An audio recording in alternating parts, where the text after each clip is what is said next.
आप student visa पे UK जाना चाहते हैं लेकिन आप श्योर नहीं है कि आपकी कॉस्ट कितनी होगी, तो अभी मैं आपके सामने वो सारी डिटेल्स रखूंगा जिसके नतीजे में आप ये जान सकेंगे कि इसकी कॉस्ट एक्चुअली है कितनी। देखिए, सबसे पहले तो आपने एप्लीकेशन करनी होती है। एप्लीकेशन करने की अमूमन कोई कॉस्ट नहीं होती। कुछ यूनिवर्सिटीज़ के अंदर एप्लीकेशन फ़ी ज़रूर है। जो रसल ग्रुप के टॉप 10-20 यूनिवर्सिटीज़ हैं उनके अंदर तो ज़रूर है एप्लीकेशन फ़ी, उनमें से भी कुछ में एप्लीकेशन फ़ी है, लेकिन अमूमन यूके में यूनिवर्सिटीज़ के अंदर एप्लीकेशन फ़ी नहीं होती, तो इसकी तो कोई कॉस्ट नहीं है। उसके बाद फिर आपने जब एप्लीकेशन कर ली और आपका ऑफर लेटर आ गया तो फिर आपने यूनिवर्सिटी में फ़ी सबमिट करनी होती है। अब यूनिवर्सिटी में फ़ी कितनी सबमिट करनी है, देखें, ये हर यूनिवर्सिटी का बिल्कुल डिफरेंट प्रोसीजर है और बिल्कुल डिफरेंट फ़ी डिमांड करती है हर यूनिवर्सिटी। यूनिवर्सिटीज़ की फ़ी होती कितनी है अमूमन, अगर आप 1 साल का कोर्स ले रहे हैं जो कि मास्टर्स का अमूमन 1 साल का ही होता है, तो उसमें फ़ी आपकी 11,000 से लेके 20,000 25,000 पाउंड्स तक हो सकती है। It depends upon your university, आप यूनिवर्सिटी कौन सी चूज़ कर रहे हैं। अब कुछ यूनिवर्सिटीज़ इसमें आपको स्कॉलरशिप्स दे देती हैं, कहीं से आपको 3,000 पाउंड का स्कॉलरशिप मिल जाएगा, कहीं 5,000 पाउंड का, कहीं 6,000 पाउंड का, कहीं 8,000 पाउंड का, लेकिन still it's depends upon your university कि आपको स्कॉलरशिप कितना मिल रहा है। इंटरनेशनल स्टूडेंट स्कॉलरशिप हो सकता है,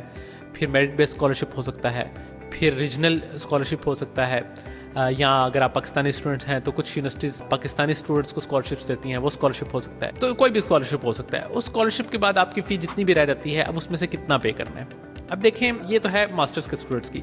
इसी तरह बैचलर्स के स्टूडेंट्स की फ़ी कितनी होती है, अमूमन रेंज कर रही होती है 10,000 पाउंड से लेके 15-16,000 पाउंड तक पर ईयर। इसमें भी डिफरेंट यूनिवर्सिटीज़ की डिफरेंट पोजीशन होती है। अगर आप मास्टर्स के लिए जा रहे हैं या बैचलर्स के लिए जा रहे हैं, जिसमें भी जा रहे हैं, स्टूडेंट्स से अमूमन यूनिवर्सिटी जो फ़ी डिमांड करती है वो 50% ऑफ द टोटल फ़ी होती है। यानी कि फ़र्ज़ करें आपकी 13,000 पाउंड फ़ी है तो आपको 6,500 देना पड़ रहा है। आपकी 17,000 पाउंड फ़ी है तो आपको ऑलमोस्ट 8,500 देना पड़ रहा है। आपकी 19,000 पाउंड फ़ी है तो आपको 8,500 देना पड़ रहा है। आपकी 14,000 पाउंड फ़ी है, आपको 7,000 पाउंड देना पड़ रहा है। आपकी 15,000 है 7,500। तो अमूमन तो यूनिवर्सिटीज़ यही कह रही होती हैं कि 50% ऑफ द टोटल फ़ी दे दें। लेकिन कुछ यूनिवर्सिटीज़ ऐसी भी हैं कि जो कि 50% से कम कोई इनिशियल डिपॉजिट मांग लेती हैं, या फिर 50% से ज़्यादा उनका कोई इनिशियल डिपॉजिट होता है जो कि आपको पे करना पड़ता है। जैसे अल्स्टर यूनिवर्सिटी है, अमूमन उसकी फ़ी जो उसका क्यूए कैंपस है बर्मिंघम और लंदन का, उसके अंदर फ़ी जो है वो 13,000, 12,000, 11,000 ऑलमोस्ट इतनी होती है। अब वो ये कहते हैं कि अगर 11,000 भी है तो तब भी आपने 6,500 पाउंड पे करना है। हालांकि 11,000 को 50% तो ऑलमोस्ट 5,500 बनेगा, लेकिन वो ज़्यादा डिमांड करते हैं। इसी अंदाज के अंदर यूनिवर्सिटी ऑफ नॉर्थहैम्पटन है अगर, तो उसकी फ़ी ऑलमोस्ट 16,000 पाउंड बनती है। आपके 70% से या 3 से ऊपर CGPA है तो आपको ऑलमोस्ट 30% का स्कॉलरशिप मिल जाता है। आपकी फ़ी 12,000 तक रह जाती है और आपको 7,000 पे करना पड़ता है इनिशियली। बैंगर है 8,200 या 8,150 मांग लेते हैं। इस अंदाज में कुछ यूनिवर्सिटीज़ ऐसी हैं कि जो कि इनिशियल डिपॉजिट 50% से कम मांगती हैं।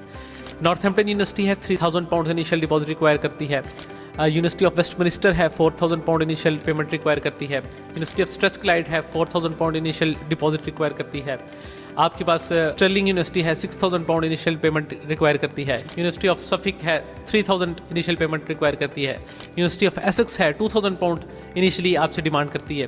तो ये हर यूनिवर्सिटी का एक अपना हिसाब किताब है और वो उसके मुताबिक चीज़ों को लेकर चल रहे हैं कि आपने कैश के लिए कितनी पेमेंट देनी है towards the university tuition fee, और वो अमूमन 50% ही होता है, लेकिन कभी कभार ऐसा भी होता है कि आपको 50% से कम देना पड़ रहा होता है और कभी ऐसा भी होता है कि 50% से ज़्यादा देना पड़ रहा होता है। तो वो जितनी भी यूनिवर्सिटी आपसे डिमांड कर रही है वो अमूमन आपके ऑफर लेटर के अंदर लिखा होता है। अगर नहीं लिखा हो तो उनके पेमेंट प्लान में लिखा होता है, वो आप पे करें यूनिवर्सिटी को। तो ये पहला एक्सपेंस है जो कि आपकी यूके स्टडी वीज़ा कॉस्ट के अंदर आता है। उसके बाद फिर आपको जो नेक्स्ट चीज़ आपको पे करनी पड़ती है वो होता है TB टेस्ट। अब अगर आप पाकिस्तानी स्टूडेंट हैं और पिछले 6 महीने से पाकिस्तान में, आपके पास पाकिस्तानी पासपोर्ट है और पिछले 6 महीने से पाकिस्तान में है, या किसी ऐसी कंट्री में है जहां पे TB टेस्ट रिक्वायर्ड है, तो फिर आपको TB टेस्ट करवाना पड़ता है।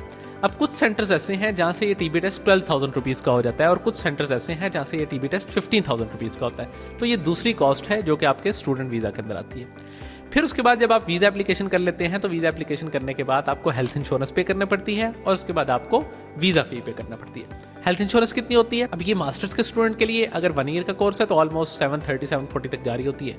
इसके मुतालिक ये अपडेट्स आ रही हैं कि जनवरी के अंदर, फरवरी के अंदर इसको बढ़ा देंगे। और कितना बढ़ाते हैं ये तो उसी वक्त पता लगेगा। और इसी तरह आपकी जो बैचलर्स के स्टूडेंट होते हैं, चूंकि वो 3 इयर्स के कोर्स पे जा रहे होते हैं, और इसी तरह स्कॉटलैंड में जो बैचलर्स के स्टूडेंट्स होते हैं वो अमूमन 4 इयर्स के कोर्स पे जा रहे होते हैं, तो उनकी जो हेल्थ इंश्योरेंस होती है वो ज़्यादा होती है। इसको कैलकुलेट कैसे करना है? इसको कैलकुलेट करने का बहुत सिंपल तरीका है। अपनी कोर्स स्टार्ट डेट और course end date IHS calculator जो कि UKVI वेबसाइट पर मौजूद है, वहाँ पर जाएं, वहाँ पर लिखें अपनी course start date, course end date लिखें, अपनी डेट ऑफ बर्थ लिखें और अपना स्टूडेंट वीज़ा का राउट लिखेंगे, कौन सा स्टूडेंट वीज़ा ये आपका। ये लिखने के बाद आपको उस पर क्लिक करें कैलकुलेट के ऊपर, तो वो आपको बता देगी एग्जैक्टली कितनी अमाउंट आपको रिक्वायर्ड है फॉर योर IHS। अमूमन कितनी होती है, अगर 1 ईयर का कोर्स है तो 730 740 आजकल, जनवरी फेब में हो सकता है ये बढ़ जाए, और अगर आपका कोर्स ज़्यादा है तो ये इसी तरह पेमेंट आपकी ज़्यादा हो जाती है। ये पेमेंट आपने करनी है, तीसरी पेमेंट। चौथी पेमेंट और जो लास्ट पेमेंट है वो होती है वीज़ा फ़ी की। वीज़ा फ़ी की पेमेंट है 490 पाउंड्स, ये आपने पे करने होते हैं। तो ये वो कॉस्ट है जो कि आपके स्टूडेंट वीज़ा के अंदर आ रही होती है। इसके अलावा अगर कोई स्टूडेंट प्रायोरिटी सर्विस लेना चाहे वीज़ा के अंदर, उसकी कॉस्ट 500 पाउंड्स है, जो कि आपको अलग से पे करनी पड़ती है जब आप अपने डॉक्यूमेंट सबमिशन करवा रहे होते हैं तो उस वक्त। तो ये वो कॉस्ट है जो कि आपके स्टूडेंट वीज़ा के अंदर आती है। प्रायोरिटी पेमेंट अगर आपने पे करनी है तो उसको उसमें ऐड कर लें, अगर नहीं पे करनी तो इसको इसमें से एक्सक्लूड कर दें। तो ये वो कॉस्ट है जो कि आपके स्टूडेंट वीज़ा में आती है और ये आपको पेमेंट्स पे करनी पड़ती हैं। अगर आपका इसके मुताल्लिक कोई क्वेश्चन हो तो कमेंट सेक्शन में मुझे बताएं, I will be happy to answer this. Thank you so much.